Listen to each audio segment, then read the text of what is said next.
Mains clear करना ही कई बच्चों के लिए बहुत मुश्किल हो जाता है, क्योंकि प्रीलिम्स के बाद उनको लगता है कि वो मेंस के लिए 2 महीने में तैयार हो जाएंगे, विच इज नेवर पॉसिबल। मेरा भी जब प्रीलिम्स नहीं क्लियर होता था, obviously it took me around like 20 days की वो सेटबैक ही नहीं जा रहा है दिमाग से, समटाइम्स 1 मंथ ऑल्सो। बट उसके बाद मैं अपने आपको ये बोलती थी कि भाई अब मेंस की तैयारी कर लेते हैं, I have time which others will not have. So what happens is in this examination there is a lot of misguidance कि आपको क्या करना है, न्यूज़पेपर पढ़ना है और रोज न्यूज़पेपर से जो भी न्यूज में चल रहा है वो अपने मेंस के लिए कट डाउन करना है। कई बच्चे कट भी करते हैं, पेपर कटिंग्स करने बैठ जाते हैं, कई बच्चे उनसे नोट्स बनाने भी लग पड़ते हैं कि मेरे मेंस में कहीं ऐसा क्वेश्चन ना आ जाए। So this is a very open ended preparation. Most important thing in mains answer writing is you have to catch the demand of the question. अगर आप कुछ भी लिख कर आ रहे हैं, बहुत फैंसी भी लिख कर आ रहे हैं, बहुत हाई फाई डाटा भी लिख कर आ रहे हैं, but it is not aligning to the demand of the question, there is no point of writing, because then they are not going to give you any kind of marks अगर आपने demand को ही address नहीं किया। What are those X factor ingredients that you could put in an answer at various sections? This is the X factor that you need in your answer. One good source of current affairs. It can be civil study. You need to have that X factor in your answer. With the help of X factor notes. This is the best notes you can have. I used to read their X factor notes. The questions are very good and even the answers were very detailed, and they were, I extracted a lot of content from them. So as you might know with the topic that this is a session specially organized for 26 and 27 aspirants, people who we consider beginners at this point of time. And this is exactly what we'll be doing today. We'll be giving them an idea how to go about this examination. I have with me Shivali Thakur. She secured her name this year in the reserve list. She cracked this exam in the very last attempt. So most of you will be able to relate with her because she's not from some fancy college or the myth that you hear that people from only big cities and big college and big brands can crack. She's from Punjab. She has done her biochemistry, MSc and BSc both. So most of you will know and you will be able to relate with her story and her journey, and the rigor and the patience and the perseverance and the sacrifice that goes in cracking this exam till the last attempt. A lot of you would be able to relate. So Shivali is one of the most hardworking students I know. She was a part of our ultimate assessment program. Swatantra sir was her mentor. I also got to mentor her in the interview process where she scored 190 marks, which is phenomenal with respect to interview preparation. Anybody who reaches the interview stage would know that 190 marks is a very good mark. So truly honored to be joined by Shivali. Thank you so much, Shivali, for taking out your time. Thank you, sir. Correct. Before we jump in how to go about it, you can also give 26 and 27 Janta a brief timeline probably about what to complete and how should they be approaching the exam. Mota brief mein. Hello everyone. Sir has already introduced me very well. So talking about the timeline, when we talk about 2026 aspirants, so your exam will be in May, most probably. May will be your prelims examination, and mostly you should start your prelims preparation in January, because compromising on prelims is something which I did in my initial attempts, and मैं नहीं चाहती कि कोई भी बच्चा वो चीज़ करे, because prelims जो होता है जब वो नहीं निकलता है तो एक बहुत बुरा सेटबैक आता है। मेंस एक बार नहीं भी निकले तो लगता है कि ठीक है तैयारी कर लेंगे and will get to mains, but not getting through prelims hits really bad, and sometimes that is difficult for many aspirants to handle. फिर बच्चे क्या करते हैं, तैयारी छोड़ देते हैं। So मेरा ये suggestion रहेगा for 2026 aspirants that by January you should start your prelims preparation. Although I always said कि हमें अपना ऑप्शनल नहीं छोड़ना चाहिए फरवरी तक भी। आप शाम को 2-3 घंटे अपना ऑप्शनल ना छोड़िए, पर सारा दिन जैसे from 9 to 5 you can rigorously prepare for your prelims. Okay, and उसका टाइमलाइन आई थिंक मैंने अपने लास्ट सेशन में भी डिस्कस किया था कि किस तरीके से आपको प्रीलिम्स के लिए भी you do not have to cover your set syllabus only once. Revision is very important, so phases are required. I asked that at least 3-phase preparation, or if time permits, 4-phase preparation should be done.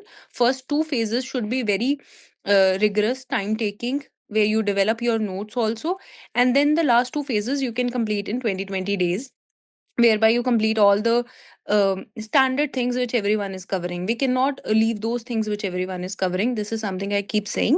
जो तो बहुत hardcore questions हैं, जिनका source नहीं पता है या जिनका आइडिया नहीं है कि कहाँ से आ रहे हैं, वो बहुत बच्चों के गलत हो गए, एंड उन पे we can go with our logical or guesswork what we say, right? Now coming to 2027 aspirants का टाइमलाइन. So for 2027 aspirants, अभी मुझे लगता है you should work on your mains thing, because mains is the ultimate game changer in this examination. Mains में जो आपके marks हैं, they play a lot of role in your ranking and in your uh, overall service allocation. या फिर mains clear करना ही कई बच्चों के लिए बहुत मुश्किल हो जाता है, क्योंकि प्रीलिम्स के बाद उनको लगता है कि वो मेंस के लिए 2 महीने में तैयार हो जाएंगे, विच इज़ नेवर पॉसिबल. मेरा भी जब प्रीलिम्स नहीं क्लियर होता था, obviously it took me around like 20 days की वो सेटबैक ही नहीं जा रहा है दिमाग से, समटाइम्स 1 मंथ ऑल्सो. बट उसके बाद मैं अपने आप को यही बोलती थी कि भाई अब मेंस की तैयारी कर लेते हैं, I have time which others will not have. तो वो 4-5 महीने आप मेंस के लिए आंसर राइटिंग करिए, अपना ऑप्शनल तैयार करिए, अपने नोट्स डेवलप करिए. At least you do that for 5-6 months. उसके बाद आप प्रीलिम्स का थोड़ा-थोड़ा देखना शुरू कर लीजिए, बिकॉज़ जैसे ही आपका ये वाला प्रीलिम्स हो जाएगा बच्चों का 2026 में मई में, उसके बाद आप भी प्रीलिम्स की तैयारी भी कर सकते हैं, साथ-साथ मेंस की भी कर सकते हैं. You can divide your day into 2 parts, because you have that time and it's very lucky to have this much time in this examination, because every day counts, right? So this would be my suggestion for 2027 aspirants. At least prepare your optional well, look at the PYQs, and also do some answer writing practice. And if time permits, prepare your notes very well this time only, because notes बहुत काम आते हैं. मेरे exam में इस बार mains में जो मैंने क्रैक किया है, आई रिमेंबर मैंने जो 4 साल पहले भी नोट्स बनाए थे वो भी काम आए थे, specially with respect to optional, है ना? तो नोट्स बहुत काम आते हैं. तो that is something you can do. This would be the timeline thing. And now we'll mostly focus, I think, on how do we prepare for means. Right, sir? Correct, Shivani. So, we have we have been telling you this, that please look at this examination from micro theme point of view, because see, UPSC ने आपको सिर्फ syllabus और PYQ दे रखा है, 2 ही चीजें दे रखी हैं, and आप उसी का बेस्ट असेसमेंट कर सकते हो. So micro thematic way is the only way to go about deciphering UPSC syllabus, चाहे वो प्रीलिम्स हो चाहे वो मेंस हो. सो जैसे आप माइक्रो थीम से पढ़ना शुरू करोगे, सिलेबस में आपको पता चल जाएगा कि देखो ये वाले topics have been consistently repeated under these questions, ये वाले देखोगे तो हैव बीन कंसिस्टेंटली रिपीटेड. अब आपको सिर्फ इनको पढ़ के इन पे नोट्स बना के और थर्ड लेवल पे आपको अपने 1 पेज नोट्स बनाने हैं. तो शिवाली भी आपको यही बताएंगी कि कैसे आपको इन टॉपिक्स को आइडेंटिफाई करना है, कैसे उस पर वैल्यू ऐड करना है, and then ultimately you have to make your own 1 page notes on this. Right Shivali? So we Yes. Start with society. Yes, correct. Yes, sir. So what happens is in this examination there is a lot of misguidance कि आपको क्या करना है, newspaper पढ़ना है और रोज newspaper से जो भी न्यूज़ में चल रहा है वो अपने मेंस के लिए कट डाउन करना है. कई बच्चे कट भी करते हैं, पेपर कटिंग्स करने बैठ जाते हैं, कई बच्चे उनसे नोट्स बनाने भी लग पड़ते हैं कि मेरे मेंस में कहीं ऐसा क्वेश्चन ना आ जाए. So this is a very open-ended preparation, and this never yields in any fruit, because being a naive aspirant in my earlier attempts, I have also done this. But I keep saying this to everyone कि ऐसा मत करिए. आप इस चीज को समझिए कि यूपीएससी हमसे चाहता क्या है, वो हमसे पूछ क्या रहा है, ठीक है? और वो आपको कैसे पता चलेगा? Through PYQs. एंड मीन्स का preparation is always very good to do. जैसे प्रीलिम्स में तो हमें कभी लगता है ना, पता नहीं क्या ही पूछ लेंगे, अंडर द सन कभी कभी कुछ भी पूछ लेते हैं, जो पूछते भी हैं और उससे हम डर भी जाते हैं. But in means this rarely happens. This happens, I think 4 paper होते हैं हमारे, GS 1 2 3 4. उनमें से किसी एक पेपर में 1 या 2 क्वेश्चन ऐसा आएगा जो हमने सुना ही नहीं है. For example, this year I think it was tornadoes. 2024 it was tornadoes, which people were like कि भी हमने नहीं सुना. But otherwise बाकी सारा पेपर बहुत familiar आता है. और वो मैं क्यों कह रही हूँ कि familiar आता है? Because themes are similar to the question paper of previous years. जैसे फॉर एग्जाम्पल हम सोसाइटी की ही बात कर रहे हैं, आप खुद देखिए, जैसे डाइवर्सिटी है, प्लूरलिज्म है, सबसे ज्यादा क्वेश्चन इस टॉपिक से आपको देखने को मिलेंगे. अब थीम सेम है, बस पूछने का तरीका बदल गया. Okay, so for mains, most important thing in mains answer writing is you have to catch the demand of the question. अगर आप कुछ भी लिख कर आ रहे हैं, बहुत फैंसी भी लिख कर आ रहे हैं, बहुत हाई फाई डाटा भी लिख कर आ रहे हैं, but it is not aligning to the demand of the question, there is no point of writing, because then they are not going to give you any kind of marks अगर आपने demand को ही address नहीं किया. So first requirement is addressing the demand of the question. ठीक है, तो अब जब आप फेमिलियर होते हैं किसी टॉपिक से, तो डिमांड समझना बहुत इजी हो जाता है, राइट? सो फेमिलियरिटी कहाँ से आएगी? when you know that this theme is popular and I can do this kind of, I can collect data with respect to this theme, I can collect examples with respect to this theme, I can collect जितना भी मुझे अगर newspaper में भी कुछ मुझे नया देखने को मिलता है, फॉर एग्जांपल कास्ट सिस्टम पे भी बहुत क्वेश्चन देखने को मिल जाएंगे आपको। इसी डॉक्यूमेंट में कास्ट का सब पार्ट जब सर दिखाएंगे तो यू विल सी अराउंड पिछले ही कुछ सालों में अराउंड 5-6 क्वेश्चंस तो आए ही हुए हैं। So now, when you are reading in newspaper and some news with respect to caste system appears, for example, right? I always say कि आप 30 minutes या 40 minutes newspaper पे लगा सकते हैं because you have to be as a aspirant also you have to be very well aware of surroundings. But I don't suggest you to take cuttings out of it or start making big notes out of it or giving like 3 hours to the newspaper. But then if you find a good example, for example from caste system, you can put that in your notes. ठीक है? अब ये micro theme का importance मैंने आपको समझा दिया। अब माइक्रो थीम के बाद क्या जरूरी होता है, उसके ऊपर डाटा, उसके ऊपर जो भी आपका है ना मटेरियल है, सो वो आपको एक्स फैक्टर नोट्स में, फॉर एग्जांपल ये देखिए आपको कास्ट सिस्टम के नोट्स में आपको सब कुछ मिल गया। यू फाउंड अ गुड, जैसे अंबेडकर जी का आपको यहाँ पे एक अच्छा थॉट देखने को मिल गया, कार्ल मार्क्स जी का एक अच्छा थॉट देखने को मिल गया। Now these things are value additions. पहली चीज मैंने आपको बोली in answer writing is catching the demand of the question. Second is writing that answer. Third is value addition.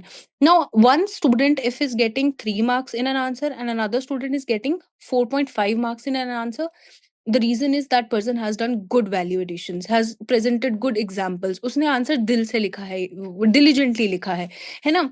And that is something which makes the whole difference in this examination, because this is a very competitive examination. जो बच्चे बहुत, अगर आप demand assess कर पा रहे हैं but you are not writing a good answer, you will not get through mains. Writing a good answer, you need good material, you need good examples, you need good data, and that comes through these x factor notes, या फिर आप जो भी regularly newspaper पढ़ रहे हैं उससे भी आप इसमें ही ऐड करिए, है ना? अपना अलग से मत कुछ बनाइए, इसी में ऐड कर कर एक एक्स्ट्रा शीट लगाकर, वाइट शीट लगाकर you can keep adding all the current things if you are finding anything is happening, right? And then you keep revising them, these notes you can keep revising them and not do that extra work of loading yourself from collecting that random things which people do, because उससे आपका preparation बहुत ही ज्यादा unorganised हो जाएगा, then you will be not getting into the list anyway, है ना? तो ये चीज आपको समझना बहुत जरूरी है कि इस तरीके से तैयारी जब की जाती है तो एग्जाम क्लियर किया जा सकता है। एंड दिस इज द तरीका, पहले थीम पहचाननी है और उसके बाद हमें उसका notes, like this X factor notes are giving us, उसका मटेरियल चाहिए हमें, ठीक है? उस मटेरियल को हमें समझना है, उस मटेरियल को हमें अच्छे से रीड करना है, and then we have to try to attempt the questions with respect to that material. For example इसको पढ़कर अब आप इसके पीवाईक्यूज को ही खुद लिख सकते हैं, right? That thing can be done. And then after that, what you can do, this happens after you clear prelims, you can prepare one pager notes. That is important. Now, what is one pager notes meant for? अब आप कहोगे कि ma'am तो कह रहे हैं कि बस नोट्स बनाए जाओ, नोट्स बनाए जाओ। I am not saying you make any notes, आपको एक्स फैक्टर में सब कुछ मिल जाएगा।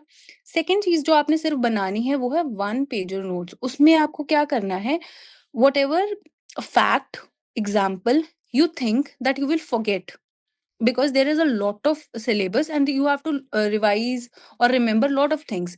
but क्या होता है ना कि एग्जाम से 1 घंटा पहले अगर आपको कोई 5 शीट्स पकड़ा दे और बोल दे कि सारी एग्जाम्पल्स और डाटा रिवाइज करके चले जाओ, तो आप एग्जाम में रिप्रोड्यूस कर पाओगे।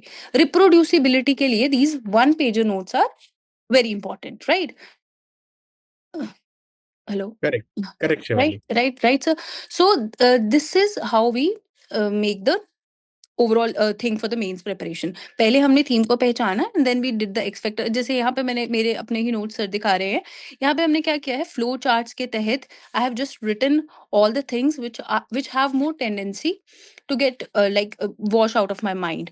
So what I'll do, like before going to exam, I'll just watch these flow charts, I'll just watch these examples so that my reproducibility in the exam with respect to the subject increases.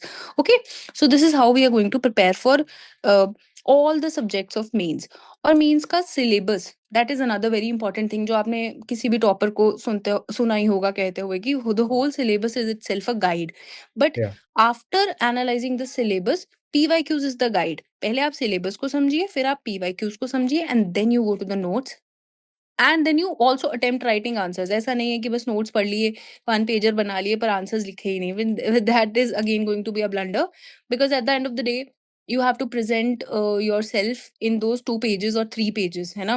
तो कई बार क्या होता है, कई बच्चे in the this ardent of getting perfect answers, वो लिखते ही नहीं है कभी। उनको लगता है कि वो एक बार लिखेंगे और बहुत ही परफेक्ट लिख देंगे, But that also never happens, right? Because your first answer has to be the bad answer, and then your gradual improvement on that answer will come itself while you keep on writing, keep on writing, keep on writing. And that happened with me in this UAP program, because मेरे से बहुत लिखवाते थे, दांत्रे sir बहुत लिखवाते थे, right? So that is also important, ठीक है? But इसमें यही बात है कि कई लोग आंसर राइटिंग में भी बहुत ही ज्यादा अनस्ट्रक्चर्ड या अनऑर्गेनाइज कुछ भी लिखते रहते हैं। कोई भी क्वेश्चन मिल गया and then you start writing, जैसे कुछ साइट्स पे कुछ क्वेश्चन दिए होते हैं, यूपीएससी आंसर राइटिंग ऐसे लिख कर दे देते हैं, then they give those questions which have no relation to the examination, and then children get very much disheartened also, because उस टॉपिक का उनको कुछ आता नहीं होता, एंड देन दे थिंक कि पेपर नहीं निकलेगा। But that is not the way. अगर आपको थीम पता है, आपको पीवाईक्यूज पता है, उसी लाइंस पे आप एक अच्छे आंसर्स लिखना सीख जाएंगे, तो mains will be a cake walk for you, right? So this Correct. Is how we go. Shivani, बहुत लोगों को लगता है कि this is one pager, but exactly आप जब बिगनर हो, when you are making your notes, you won't be able to make it in one page, correct? तो एग्जैक्टली। ये वाले नोट्स विल बी 4-5 पेज। अब इनके कास्ट सिस्टम के notes भी वन पेजर नहीं है।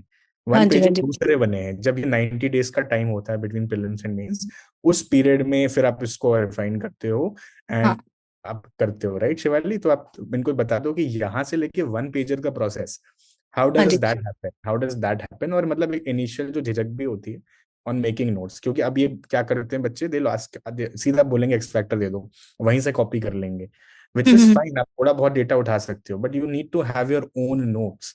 यस। इस चीज को आपने कैसे ओवरकम किया, and how did you actually make ये वाले नोट्स भी और वन पेजर वाले नोट्स भी? Yes sir. सो मेरे साथ क्या है सर कि I am always my notes person, I can not read from others notes, पहली बात तो ये। And I always use to make my notes in university also, and this was a very good habit. मुझे बाद में analyse भी हुआ, because अपनी राइटिंग में आपको एक तो चीजें समझ आ जाती हैं, और एक बार आप जब लिखते हैं तो मुझे लगता है अंडरस्टैंडिंग भी अच्छे से डेवलप हो जाती है। This has a cognitive element also associated with it. When you right, it goes through your mind also. तो इसके साथ मुझे लगता है sir the important thing is कि जैसे आपने एक बार एक्स फैक्टर नोट्स पढ़ लिए, अगर तो वो आपको समझ आ गए, that's a very good thing. अगर आपको नहीं समझ आ रहा है, then you have to watch some classes, और यू कैन यूज यूट्यूब और something for understanding what is actually given in that, in those notes. Now whatever you understand, you write them in your own words in these notes. जैसे caste system में आपको जो भी समझ आया है, आप थ्रू फ्लो चार्ट्स या जो भी इंपॉर्टेंट लाइंस हैं, जैसे आपने बी आर अम्बेडकर जी का एक फैक्ट दिखाया था, ऐसे ऐसे कुछ फ्लावरी चीजें भी आप अपने नोट्स में डाल लो पहले, है ना? फिर उसके बाद जब आपके वो नोट्स बन गए, then you revise them once और twice. You do not jump to one pager notes. One pager notes is something you do after prelims, वो आफ्टर प्रीलिम्स वाली चीज है। प्रीलिम्स जब क्लियर हो जाता है तो वी हैव दोस 90 डेज, और उसमें हम सिर्फ आंसर राइटिंग करते हैं, नोट्स पढ़ते हैं, आंसर राइटिंग करते हैं, नोट्स पढ़ते हैं, आंसर राइटिंग करते हैं। Now in that process of answer writing, you understand that there are certain keywords in every subject. For Right. Example, if I am writing a society answer, there are certain keywords. अगर मैं वो keywords लिखूंगी तभी मुझे marks मिलेंगे, नहीं मिलेंगे otherwise. अगर मैं फालतू का कुछ भी लिख कर उनको दे दूंगी, चाहे वो मीनिंग अच्छा निकाल रहा है। सो when I get that understanding कि okay, these are the keywords, and that I get after I write answers, that I cannot get before writing answers. उसके बाद I can make those one pager notes. That cannot be done before writing answers. When you write answers, you understand okay, this is important, this is important, this is how I write. Introduction में मैं ये code डाल सकती हूँ, अपनी answer की body में मुझे ये सब हेडिंग्स बनाई जा सकती हैं। फॉर एग्जाम्पल, जब हम सोसाइटी की ही बात करते हैं, हमारी सब हेडिंग्स क्या होती हैं sir?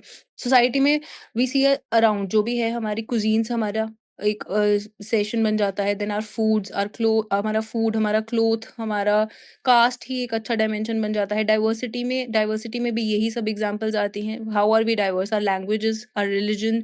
So these are the keywords which we get after we write answers, क्योंकि these are the dimensions which we can open in the society answers. So इन सारी डायमेंशंस के अगेंस्ट मैं क्या क्या एग्जांपल लिखूंगी? फॉर एग्जांपल, डाइवर्सिटी पे मेरी डायमेंशंस एक रिलीजन वाला आ गया, एक मेरे पास लैंग्वेज वाला आ गया, एक मेरे पास फूड का आ गया। अब फूड में मैं क्या एग्जांपल लिख सकती हूँ, या फिर रिलीजन में मैं क्या एग्जांपल लिख सकती हूँ? तो that will come after we write answers, and whatever we get through that, जो भी हमारे को अंडरस्टैंडिंग बनती है आंसर्स लिखने के बाद, उसके बाद हम फाइनली उसको वन पेज में डाल देते हैं कि इस लाइंस पे कोई भी क्वेश्चन आया, मुझे ये सब चीजें यूज करनी है एक तरीके से, Yeah. और वो मैं यूज कराऊंगी तो मुझे मार्क्स मिल जाएंगे, क्योंकि मेरा आंसर अच्छा दिखेगा, वैल्यू एडेड दिखेगा, फ्लावरी दिखेगा। That is the whole process. अब जैसे वर्क्स ऑन कास्ट सिस्टम में आपको इतने सारे स्कॉलर्स मिल गए, ये स्कॉलर्स आपके लिए एडवांटेज है, आप यहाँ से स्टार्ट कर सकते हो, आप इनका पर्सपेक्टिव बता सकते हो। तो आपको इसको बहुत सिलेक्टिवली यूज करना है। पहले जैसे शिवाली ने कहा, आपको खुद समझना है topic. Without understanding caste system you won't be able to reproduce notes. ठीक है, ये वैल्यू एडिशन है। हम आपको माइक्रो थीम का डॉक्यूमेंट दे रहे हैं, आपको पता है ये टॉपिक्स इंपॉर्टेंट है, ये सब थीम्स इंपॉर्टेंट है। ये फर्स्ट चीज हो गई। सेकंड, आप सीधा एक्स फैक्टर पे जंप मत करो, आप पहले उसका कॉन्सेप्ट पढ़ो, उसके बाद आप एक्स फैक्टर पे जंप करो और देखो कि अलग क्या है, and then you start making your own notes. और जो उसकी फोर्थ आइटरेशन होगी that will be between prelims and mains. Shivali शिवाली ने कहा, आप टेस्ट लिखोगे, आप आंसर लिखोगे, तब आपको पता चलेगा अच्छा क्वेश्चन की डिमांड ये है, और वो चीज आपके 1 पेजर नोट्स में ऐड ऑन होती रहेगी, या 2 पेजर नोट्स में जो आपका फाइनल बनेगा, that you will be using to revise. जो आपके मेंस का पीरियड का गैप होता है 1-2 घंटे का बीच में, उसमें भी आप वही नोट्स रिवाइज करके अगला पेपर लिखोगे। ठीक है, सो दिस इज इट। आप थोड़ा और बताओगे अपने नोट्स के बारे में Shivali, like what was going Yes, through sir. Your mind when you were making them, Okay, probably sir. Caste के बियॉन्ड जाके, अगर हम सोसाइटी का ही कुछ और एस्पेक्ट देख लें तो anything your call. For example sir, women की अगर हम बात कर लेते हैं, तो वुमेन में मुझे हमेशा जब मैं रीड करती थी, I use to have these flow charts in my mind itself, क्योंकि व्हाट आर द डायमेंशंस, अलग अलग चीज़ें क्या है इसमें। क्योंकि कई बार एक प्रॉब्लम और आती है मेंस में कि हम ना सेम ही डायमेंशंस को रिपीट कर कर बताते रहते हैं in different languages, in different like words, we are reproducing the same dimension अलग अलग तरीके से। फॉर एग्जाम्पल हम ले लेते हैं, जैसे women की अगर हम बात करें, तो women के केस में हम एक ही access to resources, जैसे मैंने यहाँ पे लिखा है, we are talking about access to resources, but we will talk only about education। लड़कियों का एजुकेशन का प्रॉब्लम है, एजुकेशन के नहीं हो रहा है, तो उसके कारण उनको कुछ भी नहीं मिल रहा है, एंड ऑल दीज रिसोर्सेज पे ही बात करते रहे। बट देन वी forget कि there has to be a whole cycle, because of education they are not getting autonomy, they are not getting independence, they are not getting decision making, they are not participating in the labor force participation का जितना भी point है, वो सारा linkage वाला process मुझे लगता है मैं नोट्स में डेवलप करने की खुद कोशिश करती थी कि ओके दिस मस्ट बी, जिसको हम कहते हैं कि ये रीजन है और उसका ये कॉन्सिक्वेंस है, इस तरीके से, या फिर फ्लो चार्ट्स बनाकर, या फिर जैसे आपने देखा है सोशल, पॉलिटिकल, इकोनॉमिक, अलग अलग फैक्टर्स में डिवाइड कर कर ये सब कुछ लिख लेती थी। And whatever I use to get from newspaper, जैसे ये ब्लैक पेन से लिखा गया है, ये न्यूज़पेपर से मुझे कुछ मिला होगा, I must have written it over here कि ठीक है this can be used over here. So ये फ्लो चार्ट वाली जैसे हम देख सकते हैं, this is all that consequence वाला thing I am saying. So अच्छा, this is how. Low female labour force participation है, ये आपको रिकरिंग थीम मिलेगी। परसों भी आपने इंडियन एक्सप्रेस अगर पढ़ा होगा तो ये बिहार स्पेसिफिक में था, because of the Bihar elections, जहां पे सब्सिडीज बांटी गई थी 10,000 रुपीज। अब वो फिर नेक्स्ट आर्टिकल उस पे था कि अच्छा इसको कैसे इम्प्रूव किया जाए, राइट। तो आपको ये वाली थीम्स अगर आपने एक बार पढ़ ली, तो आपका prelims, mains and even interview, ये तीनों में ये डेटा काम आने वाला है, राइट। बिल्कुल। तो आप उसको ऐसे होलिस्टिकली प्रिपेयर करो, तो एक बार आपने समझ लिया, लिख लिया, these notes will always save you even in the interview। Last stage में आपको जब ओपिनियन लेने हैं, उसको सब्सटैंशिएट करना है, तो ये डेटास काम आएंगे आपके पास। ठीक है, तो आप इसको ऐसे बनाइए। तो आप एथिक्स के जब माइक्रो थीम देखोगे, तो जब आप एटीट्यूड का जो थर्ड एंट्री है इसमें देखोगे, this is the micro theme, attitude towards civil servants, और ये सारे पीवाईक्यूज आपसे पूछे गए। ठीक है, अब आपके नोट्स बनेंगे तो ये इस माइक्रो थीम और इन पीवाईक्यू के डायमेंशंस पे ही बनेंगे, करेक्ट। फिर ये एक्स फैक्टर नोट्स हैं जो उसी माइक्रो थीम पे वैल्यू एडेड एक्सपैंडेड। नोट है, करेक्ट, एक्सपेंडेड वर्जन है। और फिर ये शिवाली का वर्जन है जो कि बहुत सिमिलर उसी के है। ठीक है, Shivali, you want to start with ये सर, प्रॉब्ली। अब एथिक्स में क्या होता है, the most important thing which most of the toppers also say, कि हम एक वर्ड ले लेते हैं जो भी उसके सिलेबस में लिखा गया है, and then we try to उसका एक नॉर्मल सा अच्छा सा डेफिनेशन, जो एप्लीकेबल डेफिनेशन है, उसको लर्न कर लेते हैं, and then we try to इसको यूज करते हैं हम आंसर्स में। Ethics is more about writing answers and understanding what they are saying. जैसे एटीट्यूड के ऊपर आपको 3 चीजें मिल जाती है, CAB model is very famous है ना, CAB model components of attitude, इसमें क्या क्या चीजें होती हैं, आपका एटीट्यूड कैसे फॉर्म होता है। अब मुझ पे एटीट्यूड पे they are not going to ask me question कि आप एटीट्यूड समझाइए, they are going to ask me a question with respect to applicability on of attitude, है ना, कि सिविल सर्वेंट्स का एटीट्यूड कैसा होना चाहिए, या फिर what are the problems in the attitude of our population. अब उसमें हमें कैसे उसको यूज करना है, how am I going to write answers, because यहाँ पे तो मैं अपना पेस्टल अप्रोच तो लगा नहीं सकती हूँ ना, एथिक्स में I can not use political, social and all those things. So what happens is when you understand the topic very nicely. जैसे अब यहाँ पे स्ट्रक्चर ऑफ एटीट्यूड में कैप मॉडल में मुझे समझ आता है कि there are 3 components which develop my attitude. One is cognitive component where my beliefs are going to. अब कॉग्निटिव क्या है कंपोनेंट, कि मैं सोचती कैसे हूँ किसी भी चीज के को लेकर, what are my thoughts with respect to that thing. Then my thoughts are going to affect my emotional response, किस तरह से मैं उस चीज को रिस्पॉन्ड करती हूँ। एग्जाम्पल के तौर पर हम पेट्रियार्की की बात कर लेते हैं। Now if we talk about the, for example generalistic हो रही हूँ मैं थोड़ी, but if I am talking about my grandfather, है ना, he is little, his thoughts or his beliefs about patriarchy are positive, so his emotional जो उनका response होगा, it will be pro patriarchy, and that is going to affect his behavior. That is the last component, which is B, that is behavior. So his behavior is going to be more like patriarchy का favor में, right? But this is attitude का पूरा formation का। अब मैं attitude का कोई भी क्वेश्चन आ जाए, आई कैन अंडरस्टैंड कि ओके उनका बिलीफ ऐसा होगा, फिर देन आई कैन अंडरस्टैंड कि उसका इमोशन का कैसा रिस्पॉन्स होगा, उसका इफेक्टिव जो मॉडल है वो कैसा रहेगा, एंड देन बिहेवियरल उसका कैसा है, and then I can correct that attitude also by changing the beliefs, by changing the, so the core of the subject, है ना। अब उसी तरह से इमोशनल इंटेलिजेंस, जैसे इसका अगला चैप्टर है, is after attitude we have emotional intelligence, उसमें भी आपको देखने को मिलेगा कि इमोशनल इंटेलिजेंस है जो, जिस तरह से यहाँ पे CAB से हम सारे आंसर्स, एटीट्यूड का कोई भी क्वेश्चन आ जाए आप आंसर कर सकते हैं कैब के तीनों कंपोनेंट्स को अच्छे से एड्रेस कर। उसी तरह से इमोशनल इंटेलिजेंस में जब आप समझते हैं कि आपका इमोशनल इंटेलिजेंस है जो, उसको फॉर्म करने के कौन से मेजर 3-4, और ये ना अलग-अलग हैं, ज़रूरी नहीं है। जैसे हम cab model is very famous, attitude में आपको और भी मॉडल्स मिल जाएँगे। उसी तरह से इमोशनल इंटेलिजेंस में भी आपको कोई भी एक मॉडल आप पकड़ लीजिए कि okay this model is going well with me, I can understand this model very well. उसी तरह से आप इमोशनल इंटेलिजेंस का वो मॉडल पकड़कर you can answer all the questions. Again in ethics I don't think कि आपको कोई लेक्चर्स की, फैंसी लेक्चर्स की ज़रूरत है, मुझे ऐसा नहीं लगता है। मुझे ऐसा लगता है कि इसमें आपके पास नोट्स हैं, PYQs हैं, because this is something which we go through daily. हमारी इमोशनल इंटेलिजेंस, हमारा attitude, this is something very personal. मुझे तो एथिक्स पढ़कर इतना अच्छा लगा था, I think I myself got little better version of myself after reading ethics, emotional intelligence और ऐसे टॉपिक्स पढ़कर, ठीक है। बट एथिक्स में इम्पोर्टेंट क्या होता है, आपको मार्क्स कैसे मिलते हैं, when you add some good examples and thinkers, है ना। आपको अब जैसे मैंने क्या किया है, मैंने एक साइड पे टॉपिक लिख रखा है, फिर उसके बाद I have elaborated on that topic, फिर मैंने वैल्यू एडिशन भी करने की कोशिश की है। जैसे मैंने नीचे कुछ थॉट्स लिख रखे हैं by some famous people, right, how do they talk about attitude, dimensions खोल रखी हैं। देन एक हम टॉपिक पकड़ सकते हैं sir, for example we can आपके नोट होल्ड। में हाँ यू जी, वांट हाँ टू जी। पिक योर नोट्स, बताओ कौन सा, consequences of ethics, या इससे नो, ऊपर जाना है? ये नीचे थोड़ा आना, सिंपल है, yes we can go little complex. Human values, या फिर हम ये एप्टीट्यूड एप्टीट्यूड, देख लेते हैं, एप्टीट्यूड वी एप्टीट्यूड की कैन बात लुक, है करें। ना। यस, हाँ, एप्टीट्यूड देख लेते हैं। नो एप्टीट्यूड इज लाइक, इसका पहले मैंने क्या लिख दिया इसके नोट्स में, आई डेफिनेशन अंडरस्टूड कि what is it, it is my natural और inherent capacity with respect to something, right.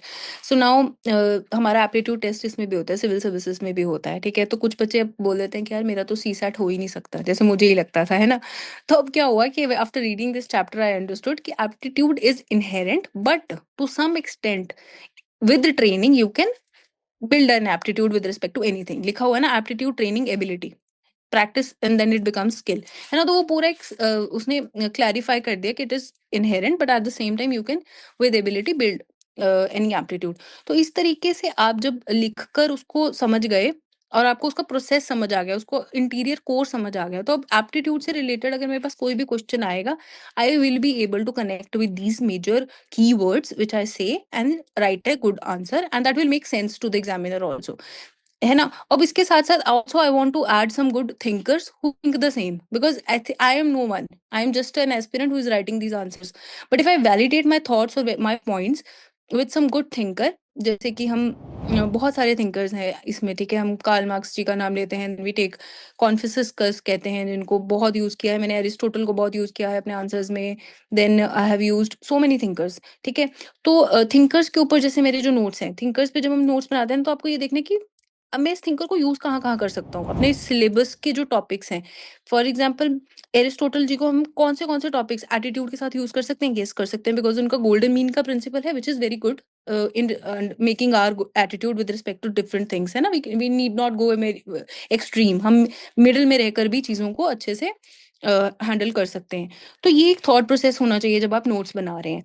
और ना नोट्स जब आप बनाते हैं तो आप ये सोचिए कि मैं इसको यूज़ करूँगा अपने आंसर्स में। ऐसा नहीं है कि हम 70 पेजेज़ 80 पेजेज़ के नोट्स बनाए जा रहे हैं, बाद में उनको पढ़ने बैठ रहे हैं। No, it is linked. When you are writing answers you understand okay ये चीज़ें यूज़ होती हैं। Now when you are making notes you should know कि अगर मेरे को क्वेश्चन आया I will be able to use this thing. जैसे अभी ये क्वेश्चन आ रखा होगा तभी मैंने लिखा है कि एटीट्यूड और एप्टीट्यूड में क्या फ़र्क है? So this question must have कहीं ना कहीं तो ये पढ़ा होगा मैंने, तभी मैंने इसको अपने नोट्स में लिखा है। Because notes should be very much directed. आपको पढ़ने टाइम बिल्कुल भी नोट्स में ये फील नहीं होना चाहिए कि I am getting bored or something. Because अगर वो नोट्स बोरिंग लगने लगे then you will not revise them, and then they will be waste of pages, waste of resources, waste of your energy also. So this you should keep in mind when you are making notes. They should be very active notes. Come line में कम space में आपने इतना कुछ लिख दिया है कि आपको पढ़ते टाइम भी मजा आ गया। This is something you should learn Correct. by writing. Yes. Now, when we look at art and culture, आप similarly you will see the micro themes on these topics. आप PYQ देखोगे and you will come to straight away the X factor on AMAC. So आप ये देखो ये वाले जो aspects हैं, the scholars, the critique, the influences, ये आपको एक जगह मिल रहे हैं, correct? And this is शिवाली's AMAC notes, ठीक है? तो अब इन तीनों ये का तो correlation these हमें- are one वाले. ये one These are page है। last notes. हाँ, these are ये- one page. This I read before going to exam. अच्छा, तो student see this is how one pager looks like. आपको कंट्रास्ट दिखा देते हैं। अगर आपको ये वाले नोट्स देखने हैं तो these are not one pagers, ठीक है? या ये वाले फॉर दैट मैटर देखने हैं, these are not one pagers, ठीक है? इसमें शिवाली ने बहुत सारे एलिमेंट्स ऐड किए हैं और ये These थर्ड are या second, elaborate. These are elaborate, second third level of iteration है।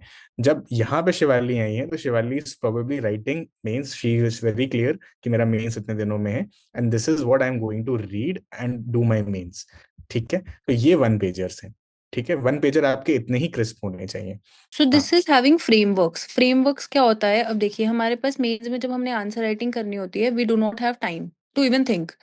Our pen should be in the working mode. Sir को तो पता ही होगा। We get I think 6 minutes to write that 10 marker.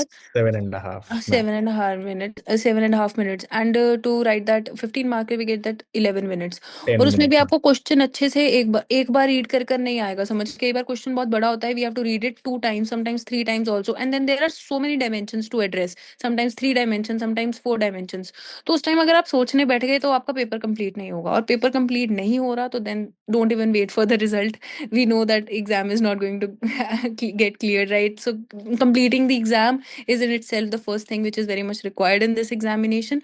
तो यहाँ पे मैंने क्या किया, आप देखिए जब मैंने नोट्स बनाए, पहले नोट्स को समझा, फिर then I made these one pager notes, I wrote lot of answers, and in this whole process I understood that there are certain frameworks which can be established of every subject. For art and culture, these are the frameworks. When they are asking me any question with respect to any sculptures, what are the things I can address? I can address sculptures में, for example, they ask me with respect to Mathura का sculptures के ऊपर कुछ बात कर दीजिए, है ना? I can talk about the facial features, I can talk about the accessories, I can talk about the posture, I can talk about the clothes. With respect to social life, जैसे कि we have frameworks, है ना? So उस तरीके से already frameworks are developed in your mind. It will be very easy for you to write answers in the given period of time. Otherwise it becomes real tough when you start thinking in the exam. वो चीज नहीं होनी चाहिए. You should be very well aware, and this is different for every subject. Like this is for art and culture. For geography it will be different. For polity it will be different. ये For one pager बन रहे हैं when you know the frameworks properly, when you have written mock test या test series answer writing. अब आपको पता है ये वैल्यूएडिशन है, ये डायमेंशंस हैं और ये फ्रेमवर्क्स हैं। तो ये तीन चीज की आपके पास बेटर अंडरस्टैंडिंग है while making a one pager note. While जब आप वो वास्ट नोट्स बना रहे थे तब आपको प्रॉब्ली इनके बारे में ज्यादा आइडिया नहीं था। एम आई राइट विद बिल्कुल वन ऑफ द डिफरेंसेस या और कुछ है इसमें? बिल्कुल बिल्कुल sir. This will happen at the and. ये वाली चीज होगी जब आपने मेहनत एक बार तो अच्छे से कर ली है मेंस की। You have read the X Factors notes, you have made your own notes, you have written multiple answers, mostly PYQs. एक बार तो आप सारे PYQs अटेम्प्ट कर ही लीजिए जितने भी यूपीएससी के हैं, है ना? And then you will be able to come to this thing like making this one pagers और collecting frameworks of different subjects of mains. So we might do another session of course with Shivali. अभी थोड़ा time है शिवाली के पास before she joins training, तो हम एक specific one pager पे इन्हीं के नोट्स पे we can do, जहाँ पे she might tell you better बहुत सारे सब्जेक्ट्स को लेके। अभी ये मोटा मोटा was a major understanding on maths, ठीक है। थोड़ा ज्योग्राफी की भी बात कर सकते हैं हम in a similar fashion. If you look at, पहले आप माइक्रो थीम देखोगे ज्योग्राफी के, यू वुड सी ये वाला तो नॉन नेगोशिएबल एस्पेक्ट है। This is something we have done easy for you, क्योंकि अब आपको सिलेबस खुद से देखने की और पीवाईक्यू देखने की जरूरत नहीं है। आपके पास 2 लेवल ऊपर से आपको स्टार्ट करना है। यहाँ ये वाला डॉक्यूमेंट उठाओ एंड स्टार्ट। ये वाला माइक्रो थीम है, ये पीवाईक्यूज हैं, ये डायमेंशन पूछे जा रहे हैं। अब इस पे कंसेप्चुअल क्लैरिटी बिल्ड करना स्टार्ट करो, इस पे नोट्स बनाना स्टार्ट करो। That notes will not be one pager for sure to begin with, but gradually धीरे धीरे आते आते, जैसे शिवाली ने भी बताया, 3-4 एलिमेंट्स आप ऐड करते हो और आपके 1 पेजर बन जाते हैं। इसमें से कोई topic you want to pick? So anyone will go. Population we can pick, yes. चलो ठीक है। तो ये जैसे की चार्ट्स हो गए, इसमें डेटा हो गया, फैक्ट्स हो गए। अब ये सब आपको चाहिए टू वैल्यू ऐड, वरना वो फिर आंसर की कोई, जैसे मैम शिवाली ने कहा कि आपको अब पेपर कंप्लीट करना है तो नॉन नेगोशिएबल हो गया है। आज से 8-10 साल पहले पेपर कंप्लीट करके जो आ रहा था उसको इंटरव्यू कॉल आ जा रही थी, but this is not happening now. Paper completion is expected कि ये तो करोगे ही, उसके अलावा what are you value adding. तो ये वाले जो एस्पेक्ट्स हैं ये बहुत इंपॉर्टेंट हो जाते हैं। Yes. Yes, sir. For example, sir, इस बार ही 24 में जब मेरा एग्जाम हुआ है तो there was a question on demographic winter. So I drew these charts which you are showing me right now. So demographic winter, कई बार तो बच्चों को वो क्वेश्चन का समझ नहीं आया कि what are they talking about demographic winter, this is a new term we are hearing. But when you are very well versed कि okay this is the topic which they have asked before also, इस बारे में बात UPSC already कर चुका है। तो मुझे आई थिंक 2-3 सेकंड मुझे भी लगा okay what is demographic winter. So then I realized okay इस बारे में बात वो ऑलरेडी कर चुका है। रादर उस साल प्रीलिम्स में भी क्वेश्चन आया था कि which are the countries which are facing this problem that population is ageing a lot. So I realize that this must be in the interest of UPSC and I just drew these charts. I threw these charts on them कि इस तरह से जो demography है वो winter मतलब when you state gets developed mostly TFR decreases and we get to demographic dividend हमारा कम हो जाता है। So this is something I drew. तो ये तभी आएगा जब आप इनको बार बार रीड करेंगे और ये ऐसी खुद मतलब ये चार्ट देखकर तो आप नहीं वहां पे ड्रॉ कर सकते ना, because you have to practice all these things. This is just your first. जब आप इनको देख रहे हैं, आप इनको अंडरस्टैंड कर रहे हैं, आप इनको मार्क कर रहे हैं and then you are drawing in your own hand with your own hands. जब आप इनको 2-3 बार ड्रॉ कर लेंगे, these things are really going to be helpful. And in geography specially I think diagrams are very important with respect to India का map हो गया, world map हो गया, या फिर कोई भी कॉन्सेप्ट है। अगर साइक्लोन ही पूछ ले रहे हैं, कुछ भी पूछ ले रहे हैं, आप एक डायग्राम के साथ अगर सब्सटैंशिएट नहीं कर रहे, they are not going to give you marks. So हर एक सब्जेक्ट का एक अपना नीड है। जैसे हमने सोसाइटी में बात किया कि हमें अलग अलग डायमेंशन, डाटा और एग्जाम्पल्स के साथ हमारा काम चल जाता है। Obviously demand of the question is the need, but in geography I think diagrams, आप मेरे नोट्स देखेंगे सर, इसमें मैंने मुझे लगता है हर पेज में डायग्राम बनाई है जैसे सेस्मिक एक्टिविटी का। हाँ because when you draw the diagram उनको कॉन्फिडेंस आता है कि बच्चे को कॉन्सेप्ट की पकड़ है। And when they get that idea, they give you marks. So easy ways to and even in IR, in international relations also, I think diagrams are very important. Okay, so this is about geography and in geography I think concepts are very important. और मुझे तो ऐसा लगता है कि NCERT में सारे concepts हैं, पर क्योंकि उन्होंने हर एक concept को 2-4 लाइन में wind up कर दिया है, so it become people look for different resources.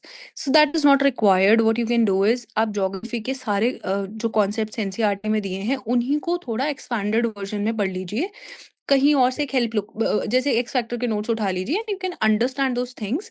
But जितने भी एनसीईआरटी में कॉन्सेप्ट्स दिए हैं उसके आपके नोट्स होने चाहिए, because they can ask you anything now in geography. They are mostly asking concepts. इस बार भी जो questions आए हैं, they ask about volcanoes, they ask about tsunamis, cyclones, and then they are asking about the winds also a lot. So they are going in the concepts and then the formation of islands also. उसमें आप convergence divergence जब तक उनको दिखाएंगे नहीं तब तक उनको नहीं लगेगा कि आपको कुछ आता है, right?